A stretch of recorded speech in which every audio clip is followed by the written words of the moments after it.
ఆంధ్రప్రదేశ్ ప్రభుత్వ వ్యవస్థలో ఉన్న అత్యంత సీనియర్ ఐఏఎస్ అధికారిని శ్రీలక్ష్మి ఆమె యొక్క పరిస్థితి ఓబులాపురం కేసు వల్ల తీవ్రమైన చట్టపరమైన ఇబ్బందుల్లో ఆమె చిక్కుకున్నారు.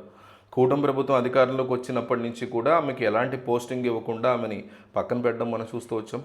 ఇదే సమయంలో సుప్రీంకోర్టు ఇచ్చినటువంటి తీర్పు ఆమెకి ఒక పెద్ద తలనొప్పిగా మారిందని చెప్పుకోవాలి. గతంలో ఓబులాపురం మైనింగ్ కేసులో తన మీద ఉన్నటువంటి అభియోగాల్ని కొట్టివేయాలని ఆమె వేసినటువంటి పిటిషన్ని కోర్టులు తిరస్కరించాయి.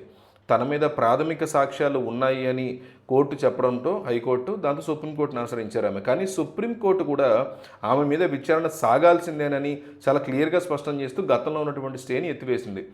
దీనివల్ల నాంపల్లి సిబిఐ కోర్టులో ఆమె మీద విచారణ మళ్ళీ మొదలైంది.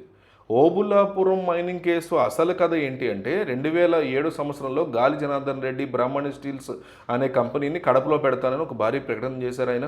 అప్పటి ముఖ్యమంత్రి రాజశేఖర్ రెడ్డి ఈ కంపెనీ కోసం భారీగా 10,000 ఎకరాలకు పైగా భూములు ఇచ్చారు ప్రభుత్వానికి సంబంధించి. దాంతోపాటు అనంతపురం జిల్లాలో ఇనప ఖనిజం తవ్వుకోవడానికి మైన్స్ కూడా కేటాయించారు. ఒక స్టీల్ ప్లాంట్ నడవాలంటే దానికి ముడిసరుకు అవసరం కాబట్టి ఈ కేటాయింపులు అనేవి జరిగాయని చెప్తారు. సో ఇక్కడ ఒక పెద్ద మతలబు జరిగింది. అదేంటంటే ఈ మైన్స్ ఇస్తున్నప్పుడు జారీ చేసినటువంటి జీవోలలో అది కేవలం స్టీల్ ప్లాంట్ కోసం మాత్రమే వాడాలి అనే నిబంధన ఉండాలి. దీన్ని క్యాప్టివ్ మైనింగ్ అని పిలుస్తారు. అంటే అక్కడ తవ్వినటువంటి ఖనిజాన్ని బయట మార్కెట్లో అమ్ముకోకూడదు. కానీ శ్రీలక్ష్మి జారీ చేసినటువంటి జీవోల్లో ఈ క్యాప్టివ్ మైనింగ్ అనేటువంటి పదం లేకుండా పోయింది.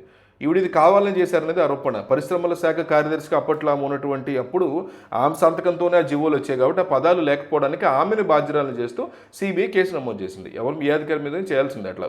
సో ఆ పదం లేకపోవడాన్ని ఆసరాగా చేసుకున్నటువంటి గాలి జనార్దన్ రెడ్డి అసలు స్టీల్ ప్లాంట్ కట్టకుండానే అక్కడ ఇనప ఖనిజాన్ని తవ్వి విదేశాలకు అమ్ముకున్నాడు. అంటే క్యాప్టివ్ మైనింగ్ అంటే తీసి వేరే దగ్గర వాళ్ళకి సంబంధించిన దానికి వాడుకోవచ్చు, లేదా ప్రభుత్వానికి ఇవ్వాలి తప్ప అమ్ముకునేటువంటి అవకాశం లేదు. కానీ ఆయన చేశాడు అది. సో చైనాలో మిగతా దేశాల్లో స్టీల్కి చాలా మంచి గిరాకీ ఉండదు.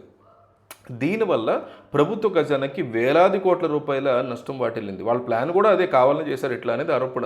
సిబిఐ లెక్కల ప్రకారం దాదాపు 4,310 కోట్ల విలువైనటువంటి ఖనిజాన్ని అక్రమంగా తరలించారు విదేశాలకి.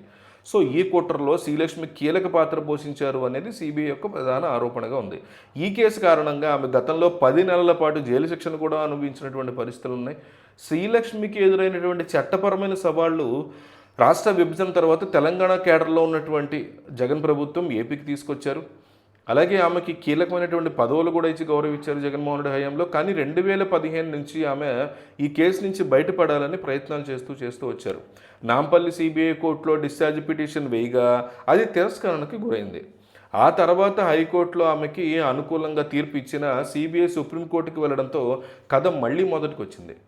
సో గత ఏడాది తెలంగాణ హైకోర్టు ఆమె పిటిషన్ని కొట్టివేయడంతో మరోసారి ఆమె సుప్రీంకోర్టుకి వెళ్ళడం అనేది జరిగింది. ఇప్పుడు సుప్రీంకోర్టు విచారణ కొనసాగాలని చెప్పడంతో ఆమెకు మళ్ళీ జైలు భయం అనేది క్లియర్గా పట్టుకుంది. ఈ కేసులో ఇప్పటికే గాలి జనార్దన్ రెడ్డికి అలాగే ఇతర అధికారులకి 7 సంవత్సరాల జైలు శిక్ష పడినట్టుగా కనిపిస్తుంది.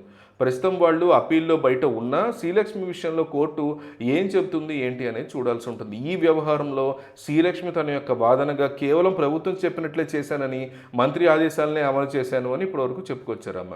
కానీ ఉన్నత అధికారిగా నిబంధనలు ఉల్లంఘించినప్పుడు బాధ్యత వహించాల్సినటువంటి పరిస్థితి ఆమెకు ఉంటుందని సుప్రీం స్పష్టం చేసింది ఇప్పుడు.